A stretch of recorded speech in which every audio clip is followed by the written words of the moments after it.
குறிப்பாக மனிதவள மேலாண்மை துறை அமைச்சர் சரத்குமார் சேப்பாக்கம் கிரிக்கெட் மைதானத்தில் இருந்தபோது பவுடர் போன்ற பொருளை செல்போனில் வைத்து பயன்படுத்துவது போன்ற காட்சிகள் சமூக வலைதளங்களில் வெளியாகி பரபரப்பை ஏற்படுத்தியுள்ளது. அந்த காட்சிகள் இருப்பது போதைப் பொருள் என திமுக குற்றம் சாட்டி இது குறித்து விசாரணை நடத்த வேண்டும் என்று வலியுறுத்தி வருகிறது.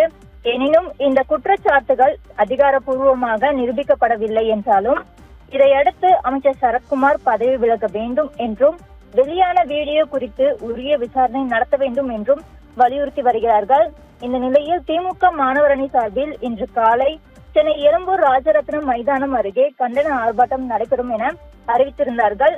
ஆனால் ஆர்ப்பாட்டத்திற்கான அனுமதி கோரி ஒரு நாள் முன்னதாக மட்டுமே மனு அளிக்கப்பட்டதாகவும் சென்னை பெருநகர காவல் சட்டம் பிரிவு 41 படி விண்ணப்பத்தை பரிசீலிக்க 5 முழு நாட்கள் வேலை நாட்கள் அவசியம் என்பதால் அனுமதி வழங்க இயலாது என்றும் சென்னை காவல்துறை எழுத்துப்பூர்வமாக தெரிவித்திருக்கிறார்கள்.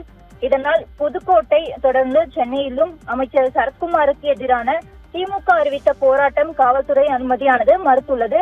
இந்த நிலையில் போராட்டம் நடைபெறவிருந்த இடத்தில் காலையிலேயே திமுகவினர் மேடை அமைத்தல், ஒலிபெருக்கி பொருத்துதல் உள்ளிட்ட ஏற்பாடுகளில் ஈடுபட்டிருந்தார்கள்.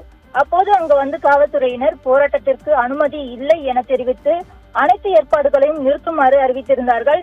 அப்போது திமுகவினர் நேற்று மதியம் 1 மணிக்கே அனுமதி கோரி மனு அளித்தோம், எங்களுக்கு முன்கூட்டியே மறுப்பு தெரிவிக்கப்படவில்லை, எனவே ஜனநாயக ரீதியில் போராட்டத்தை நடத்துவோம் என்று கூறி காவல்துறையினருக்கு வாக்குவாதத்தில் ஈடுபட்டிருந்தனர். குறிப்பாக இரு தரப்புக்கும் இடையே சிறிது நேரம் வாக்குவாதம் நீடித்த நிலையில் அனுமதியின்றி ஆர்ப்பாட்டத்தில் ஈடுபட முயன்றதாக கூறி 20க்கும் மேற்பட்ட திமுகவினர் போராட்டத்திற்கு வந்தவர்கள் குண்டுகட்டாக கைது செய்து காவல்துறையினர் அழைத்து சென்றிருக்கிறார்கள். இந்த நிலையில் போலீசார்கள் தற்பொழுது அவர்களுக்கு நடவடிக்கை எடுத்து எதிர்ப்பு தெரிவித்து திமுகவினர் கண்டன முழக்கங்களை எழுப்பினர். பின்னர் போராட்டத்திற்காக அமைக்கப்பட்டிருந்த மேடை, ஒலிபெருக்கி உள்ளிட்ட அனைத்து ஏற்பாடுகளையும் காவல்துறையினரால் அகற்றப்பட்டு வருகிறது. குறிப்பாக அமைச்சர் சரத்குமார் தொடர்பான வீடியோ விவகாரம் அரசியல் ரீதியாக மேலும் பரபரப்பை ஏற்படுத்தியுள்ள நிலையில் திமுகவினர் போராட்டத்திற்கு அடுத்தது அனுமதி மறுக்கப்பட்டதும் போராட்டத்தில் ஈடுபட முயன்ற நிர்வாகிகளை கைது செய்யப்படுவதும் அரசியல் வட்டாரங்களில் தற்போது பரபரப்பை ஏற்படுத்தியுள்ளது. ஓவியா, ஃபுல் மூன் சேல் காலை 9 மணியிலிருந்து இரவு 12 மணி வரை ஜூன் 29 ஒரு நாள் மட்டும்.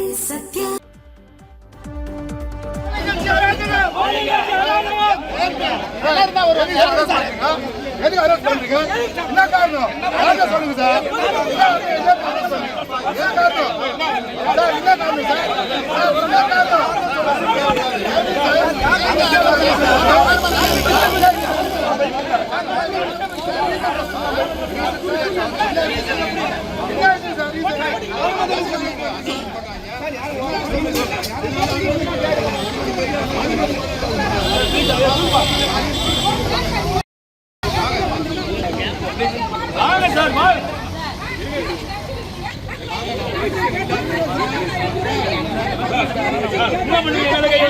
சார்